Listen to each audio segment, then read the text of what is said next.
আল্লাহ তাআলা কি বলেছেন, আলা বিযিকরিল্লাহি তাতমাইন্নুল কুলুব, আল্লাহর জিকির, আল্লাহর স্মরণেই অন্তরগুলো প্রশান্ত হয়। আল্লাহু আকবার। আমরা জিকির মানে যখনই আপনার রাতে আপনার পরীক্ষিত বিষয়, অনেকেই বিছানায় যায়, ঘুম আসে না, এই দিক তো সেই দিক, এই দিক তো সেই, মানে কাজ পরিবর্তন করছে, ঘুম আসে না। কেন ঘুম আসে না? সে জিকিরও করে না। আরে ভাই ঘুম আসে না, আপনি উঠেন, 2 রাকাত ওযু করেন, 2 রাকাত সালাত পড়েন, কতক্ষণ কোরআন তেলাওয়াত করেন, দেখবেন এমনিতে চোখ লেগে আসবে। এটা পরীক্ষিত, একবারে পরীক্ষিত। আর ঘুম না আসলে আরেকটা কি, ওযু করেন, ওযু করে বিছানায় যান, আপনি তাসবিহগুলো পড়তে থাকেন, যা সূরা মুখস্থ সেগুলো পড়তে থাকেন, জিকির আজকার করতে থাকেন, দেখবেন ঘুম এমনি এসে যাবে। এটা পরীক্ষিত আমল।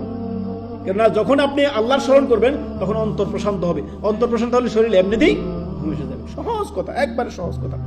অতএব 4 নাম্বার বিষয় হচ্ছে আপনার ব্যবসা বাণিজ্য, চাকরি বাকরি, দুনিয়ায় সব কিছুতে আপনি সততা বজায় রাখবেন।